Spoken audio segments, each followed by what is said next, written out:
Hoje nós vamos fazer uma coisa nova aqui para vocês, né? Porque quando a gente tem o Evangelho, a gente segue um roteiro, né, básico. Como eu me preparei para a palestra, a Tânia vai receber as intuições em cima daquilo que eu pesquisei. Mas o importante é que a gente consiga refletir. Então, a minha ideia foi a seguinte: eu queria fazer algo diferente de uma palestra convencional.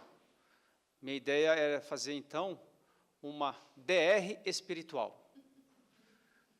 O que é isso, DR? Todos nós sabemos, né, que DR é discutir o relacionamento, né? Os casais, principalmente as mulheres, né, gostam de falar, não, hoje nós vamos discutir o nosso relacionamento, né? E os maridos, né, correm disso, fogem, porque, na verdade, eles não gostam de se expor. Mas é muito importante o diálogo entre um casal, é muito importante essa reflexão para aparar as arestas, a gente expor o que estamos sentindo, aquilo que não estamos gostando do relacionamento.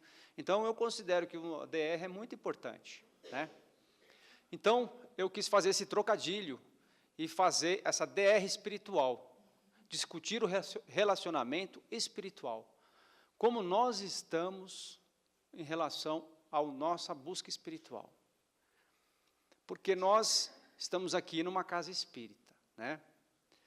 Todos nós nos dizemos espíritas, ou pelo menos concordamos com a doutrina espírita. E eu queria que vocês fizessem essas perguntas. Na verdade, eu queria que fosse um bate-papo, mas como é difícil, né, na nossa dinâmica, ter um bate-papo aqui entre nós, eu vou colocar as perguntas e gostaria que vocês refletissem depois, né? Então, a pergunta básica é essa. Todos nós aqui nos consideramos espíritas, certo? Quais são os princípios básicos do espiritismo? Os princípios básicos do espiritismo são 5. A existência de Deus. Todos aqui têm a plena convicção de que Deus existe, certo? Ninguém tem dúvida. Será que realmente existe? Às vezes não passa essa dúvida pela cabeça da gente? Quando a gente vê uma injustiça, quando a gente vê uma coisa errada, a gente fala, será que Deus existe mesmo? Será que Ele concorda com tantas coisas desagradáveis que a gente se depara no dia a dia? Então, às vezes, a gente duvida. Então, é bom a gente realmente pensar, Deus existe. Sim, Deus existe. A nossa doutrina, ela confirma isso com observações simples, que é como as coisas surgiriam se não houvesse uma inteligência, uma força criadora, né? A própria ciência chega a essa conclusão, de que chega um ponto em que nada mais se explica a não ser por algo fora da nossa compreensão, que é essa inteligência primária. Então, todos nós temos essa convicção. O segundo princípio da doutrina espírita é a imortalidade da alma. Nós acreditamos que somos imortais. Todos aqui acreditam que são imortais?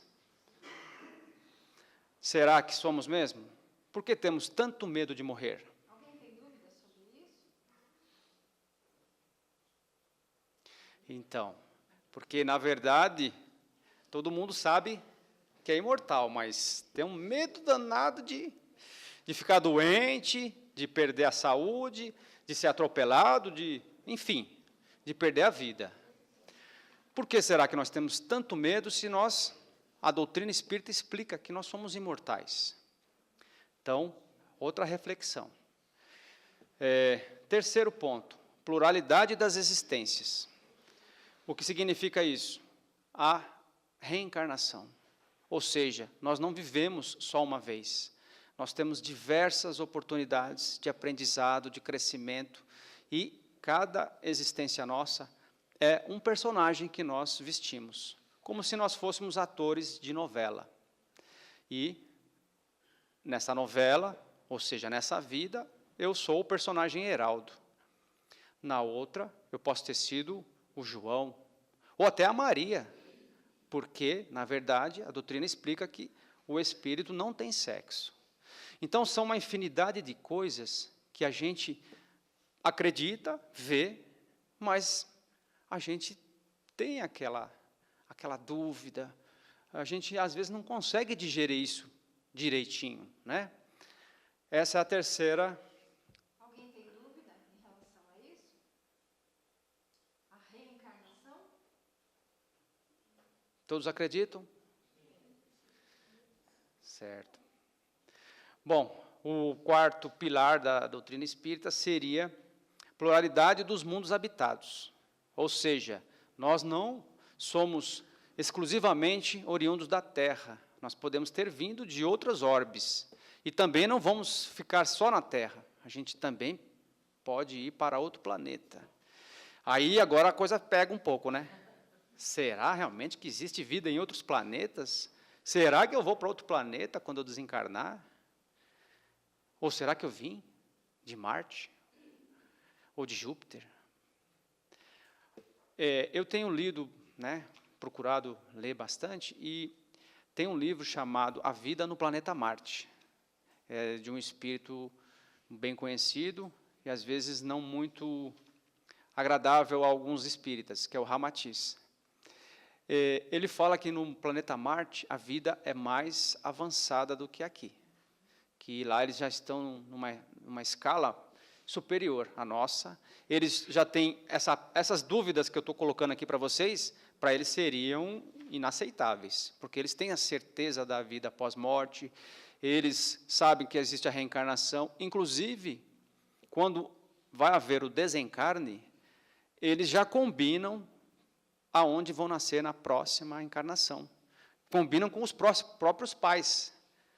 Eles, idosos, vão conversar com um casal de jovens, falam, ó, eu vou ser o filho de vocês na próxima encarnação.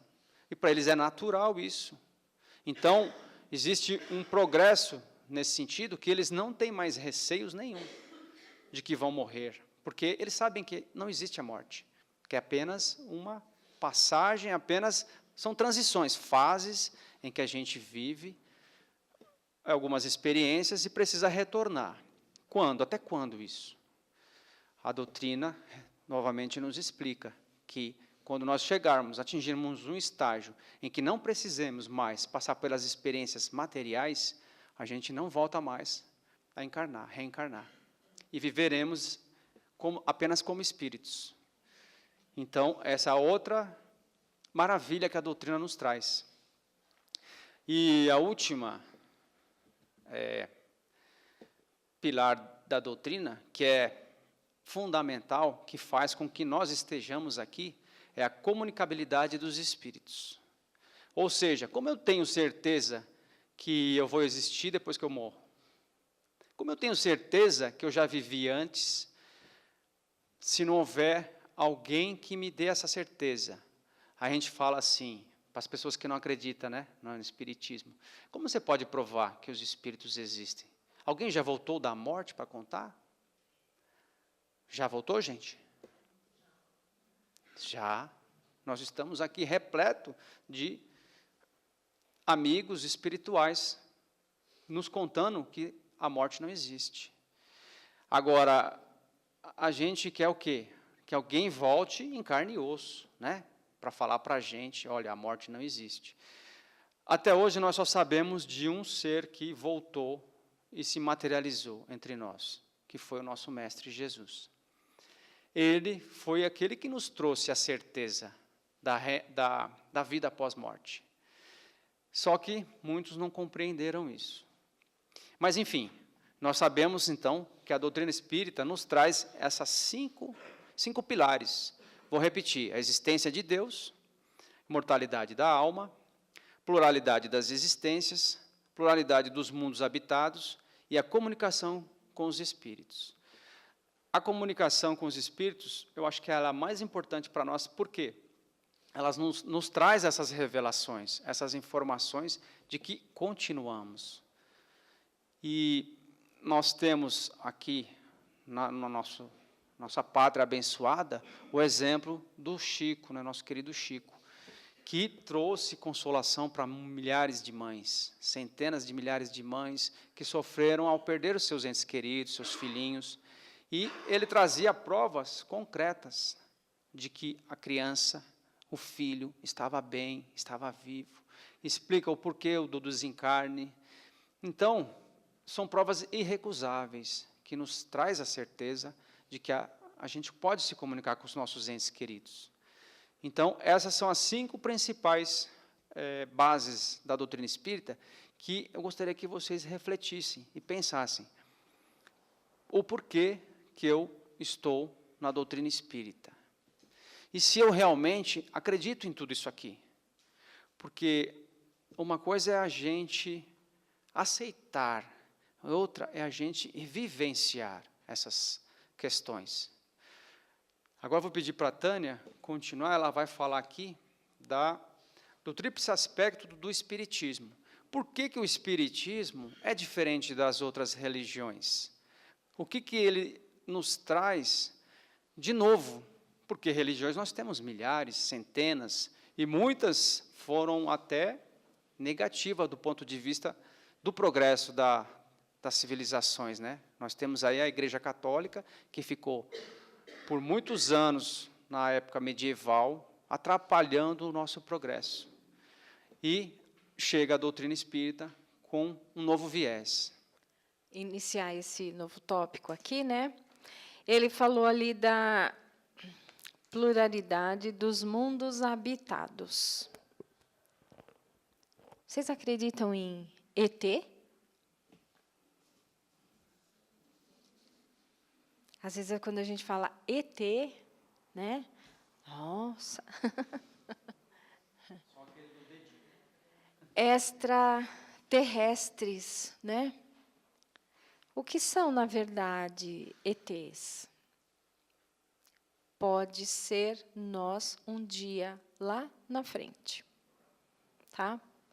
São espíritos mais evoluídos que nós. E assim, a doutrina nos explica que o nosso corpo, ele é formado dos mesmos materiais que o planeta tem. Então, nós temos o nosso corpo minerais, não temos? Não temos tudo que o nosso água, não é? Tudo que o planeta tem, a gente tem. Então, o nosso corpo ele é formado com os mesmos componentes do planeta que nós estamos habitando, nosso corpo físico. Um dia que a gente for para um outro plano, o corpo que nós vamos habitar, ele será feito da matéria existente neste planeta. E é aí que a gente fala dos ETs, porque o corpo deles são diferentes dos nossos, porque tem os mesmos componentes do planeta que eles estão habitando. Deu para entender? É um assunto muito vasto, né, para a gente entrar nisso agora, mas só para a gente entender um pouquinho. Então, na espiritualidade, o corpo que Jesus manifestou quando ele ele apareceu, né, teve a aparição dele para os apóstolos, era um corpo fluídico, não mais de carne, né? Um corpo espiritual. É um corpo que nós teremos assim que a gente for embora do planeta, né? Nós sabemos que o que morre é a matéria, certo? A matéria tem prazo de validade, né? E nosso espírito jamais. Nosso espírito, uma vez criado, somos imortalizados. Tá? Então, é isso que eu queria falar, né? Sobre nossas indas e vindas, a gente vai ter que ir e vir daqui, não sabemos quantas vezes. Isso vai depender da história de cada um de nós. Né? Não vai ser determinado a nós, você terá 30 encarnações na Terra. Isso não é determinado. Porque vai depender muito da nossa evolução. Quanto mais rápida for essa evolução, mais rápida será a nossa passagem comprada para um planeta de maior elevação do que da Terra. Tá? Não esquecendo que nós estamos num planeta escola, ou seja, um planeta de provas, né? Que agora está passando pelo seu momento de transição para ser regenerativo. Mas ainda é um planeta de provas. É o que explica para nós tanta dor, tanto sofrimento, tanta maldade, né? Porque ainda é isso daí. Tá bom? Então, vamos seguindo. Falando da nossa doutrina aqui, né? Ó, porque ela tem esse tríplice aspecto. Porque ela tem ciência. Kardec diz para nós assim, que a ciência e o espiritismo caminhariam juntos, que tudo o que a doutrina fala, a ciência vai vir provar. E hoje a gente já tem, no Sul, a Universidade do Espírito, é a Uniespírito, aonde se estuda o espírito e o perispírito. A USP também já tem esse estudo. Né? Dr. Sérgio já está lá, é um grande psiquiatra, que tem também esse estudo na USP aqui de São Paulo. Tá? Então, olha, na ciência, que diz, é um conjunto organizado de conhecimentos relativos a um determinado objeto, especialmente os obtidos mediante a observação, a experiência dos fatos e um método próprio. Soma de conhecimentos práticos que servem a um determinado fim. Isso explicando o que é para nós a ciência. Né? E a ciência, ela vem provando tudo isso. Hoje a gente já vê assim, médicos, que existem muitos médicos que fazem parte da AMESP, que é a Associação Médica Espírita de São Paulo, né? Que já associam o tratamento físico ao tratamento espiritual. O Dr. Sérgio Felipe é um deles mesmo, onde, na USP, as pessoas que fazem tratamento lá fazem o tratamento psiquiátrico, mas fazem o tratamento espiritual junto para que se obtenha um sucesso no tratamento. Por quê? O medicamento, ele trata a carne. Né? Mas de onde vem a doença? Da alma, do espírito. Né? Às vezes a gente fala assim, é porque eu comi tal coisa e me fez mal. Pode ser sim, a gente come as coisas e faz mal. Mas por que o nosso estômago já está prejudicado? Porque, às vezes, a gente é muito nervoso, né, muito irritado. Não tem lá a síndrome do intestino irritado, né, uma gastrite nervosa, que os médicos mesmos falam, você tem uma gastrite nervosa. Então, já houve um desequilíbrio nosso, dos nossos sentimentos, que a gente não conseguiu conter.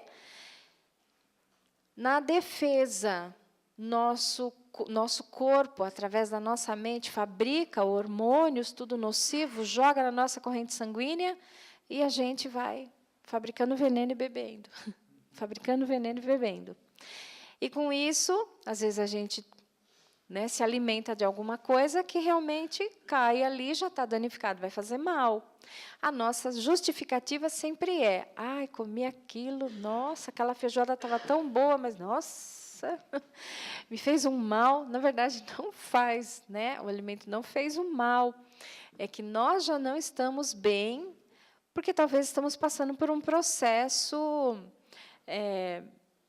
desequilibrado nas nossas emoções. E assim, eu citei o estômago, mas assim pode ser qualquer outro órgão, né? A medicina hoje também já fala do câncer, né? Que provém também de um estado emocional. Aí a gente fala, mas e a genética? Gente, isso tem tanto assunto para a gente falar. Tem muito assunto, isso daria assim, muitas palestras para que a gente pudesse ir explicando sobre a genética espiritual, né? Não só a genética física, porque elas estão interligadas. É aí que fala a ciência e a espiritualidade caminhando juntas, né? Onde a espiritualidade, o espiritismo explica o que a ciência está falando e a ciência comprova que o espiritismo falou, né? Então, é um assunto muito amplo que, quem tiver dúvida, depois a gente pode até esclarecer sobre isso. Tá? Seguindo, ó. Filosofia. Ó, é o que nós estamos fazendo aqui agora, né? Não estamos aqui filosofando sobre essa temática, onde junto estamos aprendendo, né? Conhece a verdade, e a verdade te libertará, né? Isso está dentro da filosofia, porque a partir do momento que nós vamos adquirindo conhecimento, nós vamos saindo do grau de ignorância. Enquanto nós nos encontramos no estado de ignorância, não no sentido vulgar da palavra, tá? No sentido assim de não sabermos, né? Nós podemos até justificar. Sou leigo, não sabia. Mas, a partir do momento que a gente vai adquirindo conhecimento, a gente um dia também vai ser cobrado, né? Porque a gente teve o conhecimento e não usou. E ainda nem passou para frente, né? Que são chamados os talentos, né? A gente vai recebendo os talentos e a gente não pode enterrar. A gente tem que fazer prosperar esses talentos, né?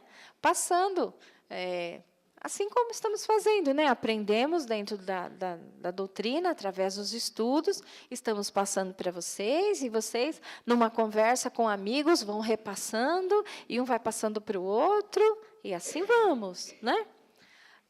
Passando esses conhecimentos, nos auxiliando uns aos outros. Então, estamos na parte da filosofia, tá? E muitos livros de filósofos que provam, falam, tem em muitos livros de filosofia sobre aquilo que Sócrates, Platão falavam e que a gente está vendo tudo isso dentro da doutrina espírita.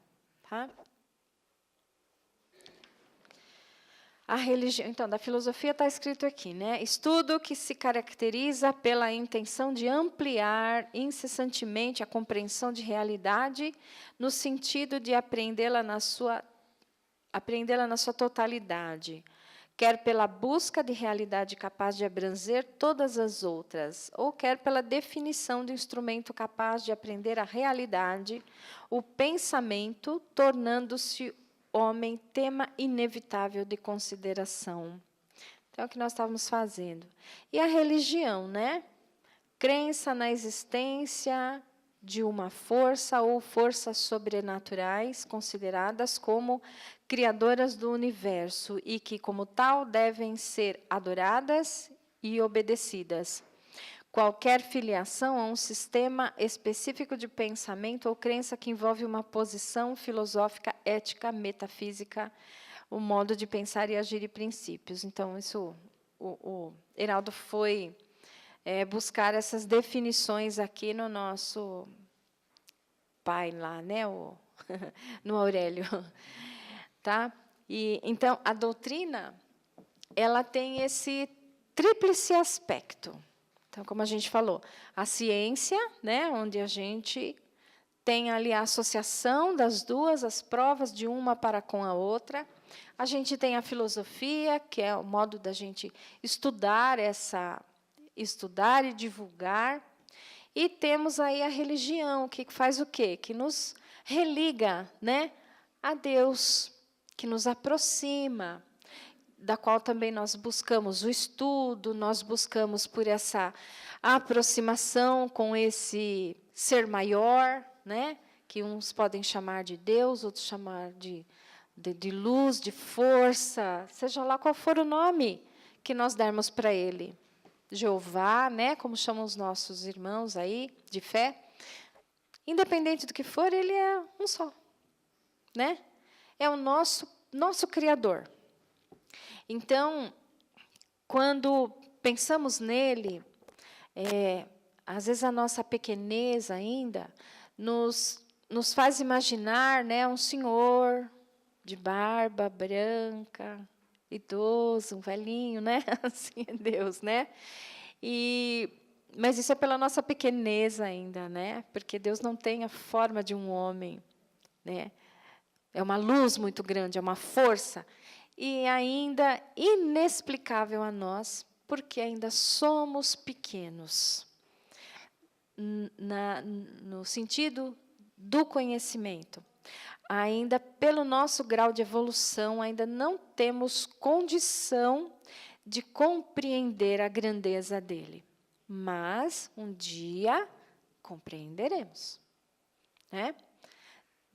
Está prometido que vamos chegar no grau de anjos e arcanjos. Né? Então, quando a gente chegar lá, a gente vai compreender Deus.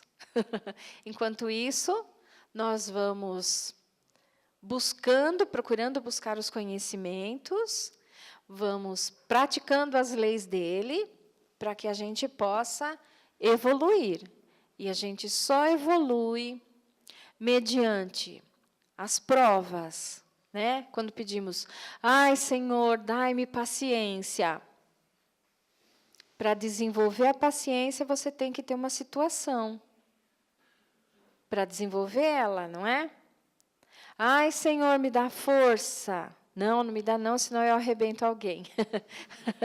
A gente brinca e fala assim, né?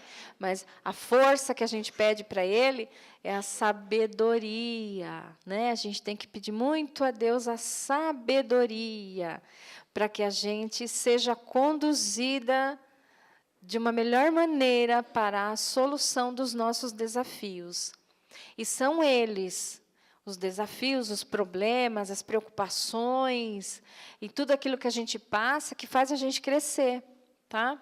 Porque se a nossa vida fosse um mar de rosas, nós estaríamos todos estagnados.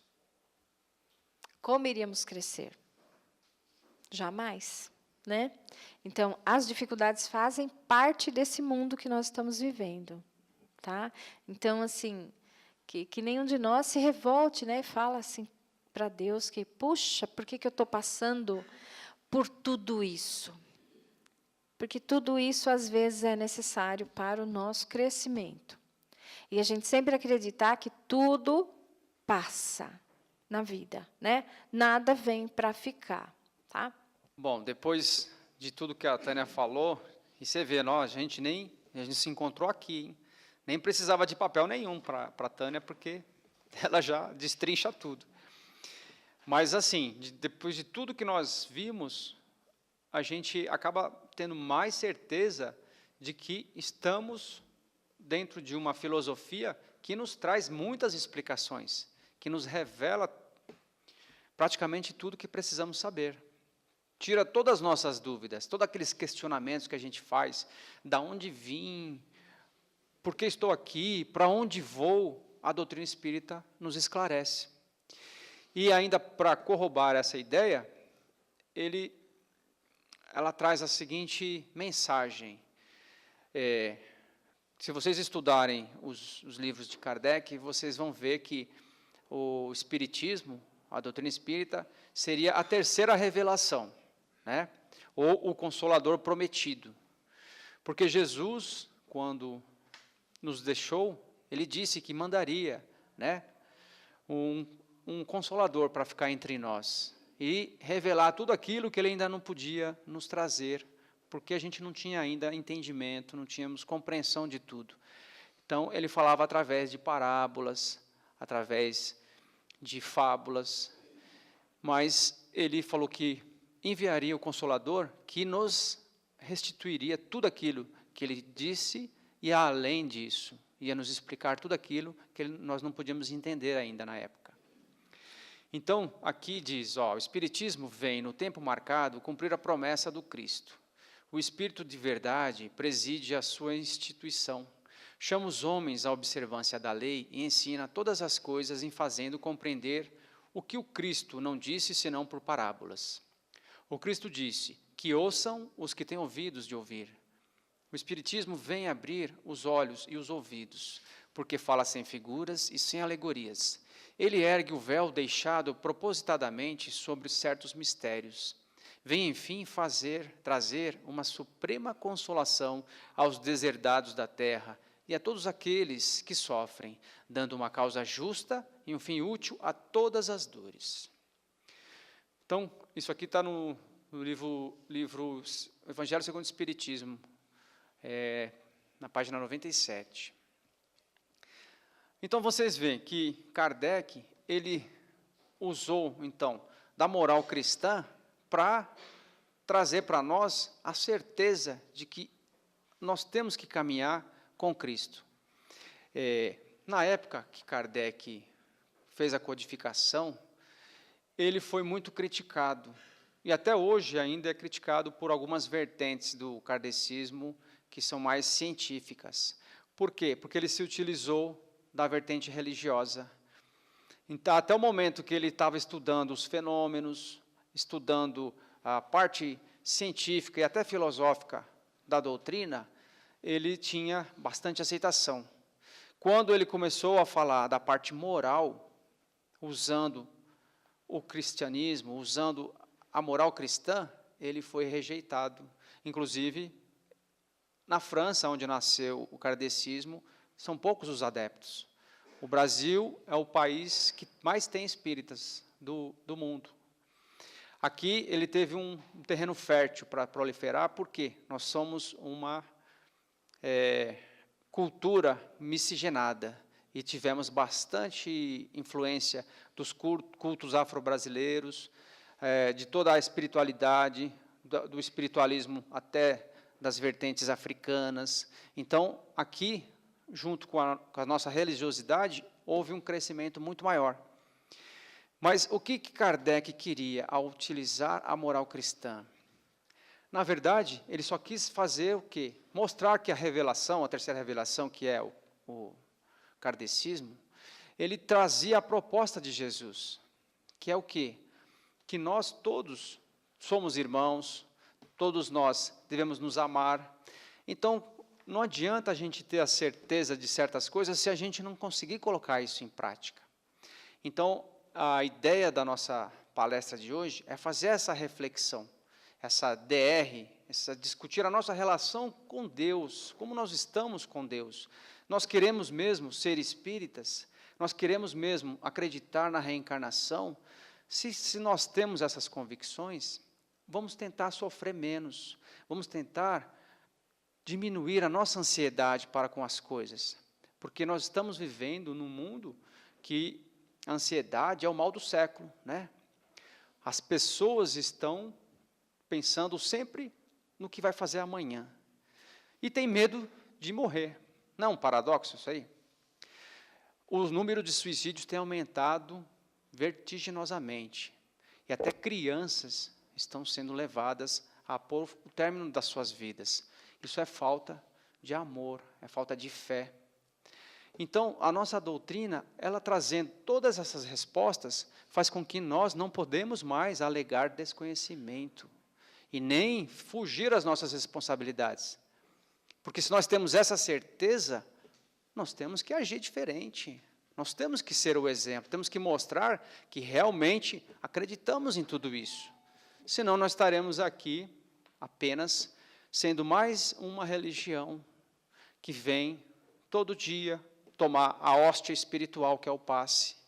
Se nós não fizermos a mudança dentro de nós, tudo isso aqui fica uma letra morta, e aí a gente vai acabar estando, mais uma vez, perdidos. E aí a gente vai perguntar, para que serve o kardecismo? Para que serve o espiritismo? Se ele não traz essa mudança. E aí eu queria, para finalizar, falar para vocês de uma grande personalidade do meio espírita. Ele foi um dos espíritos que fez parte da pleiade de espíritos da verdade. O nome dele é Santo Agostinho. Eu apelidei ele aqui de o Santo da DR. Santo da DR da consciência. Por quê? Tem a pergunta 919, que que está no Livro dos Espíritos, e a pergunta diz... deixa eu ver aqui.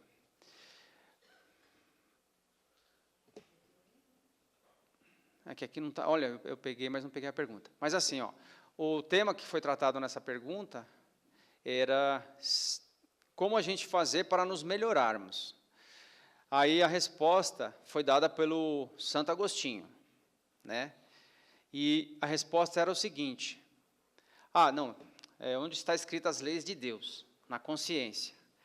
E como ter certeza disso? Aí ele respondia: um sábio da antiguidade vos disse, conhece-te a ti mesmo, que foi o que a Tânia falou no começo, quando falou da filosofia. Que então a gente tem que buscar nos conhecermos. Ele também é considerado o santo da consciência, porque ele tinha uma fórmula para que a gente fizesse as nossas reflexões diárias. Ele, quando em vida, a história de Santo Agostinho é muito interessante. Ele passou por tudo que nós passamos. Por isso que a gente sempre tem que ter certeza de que tudo realmente passa e que nós podemos nos melhorar, sim.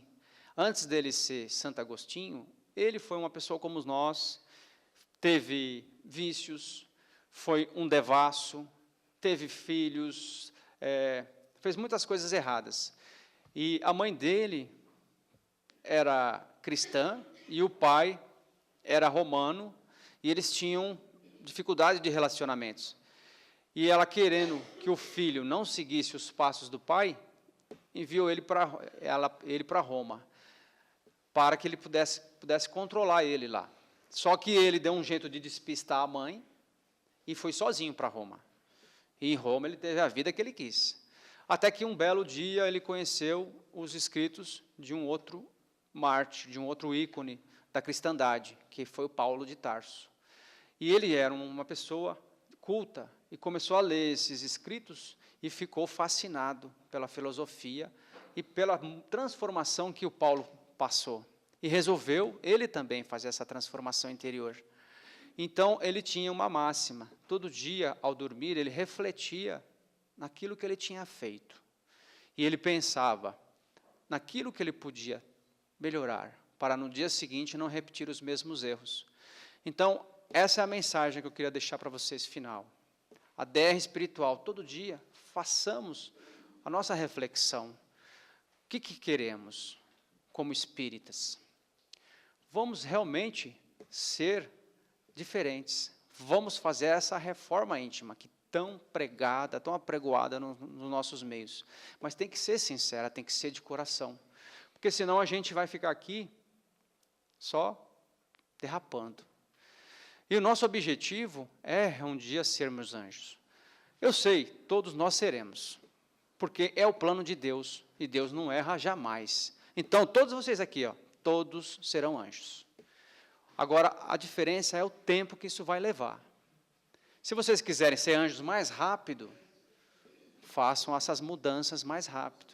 Se não, tudo bem, não há problema. Continue com as suas vidas, com as suas culpas, com as suas ansiedades, com os seus problemas, e, quem sabe, você volta lá para um outro mundo de provas e expiações, começar tudo de novo. Então, gente, vamos aproveitar a oportunidade. Cada existência nossa é uma nova oportunidade que a gente não deve perder jamais. E vamos fazer essa mudança mesmo, de verdade. Vamos ser isso que a gente está sempre falando aqui. E eu queria, então, para finalizar, dizer para vocês que, como a Tânia já disse, tudo passa. Mas amanhã vai ser um novo dia. Amanhã a gente vai ser mais feliz. Amanhã a gente seremos esses anjos. E faremos parte dessa cocriação de Deus. Então, não vamos nos desesperar. Não vamos ficar tristes. Vamos viver sempre pensando que amanhã vai ser melhor. Basta nós realmente querermos.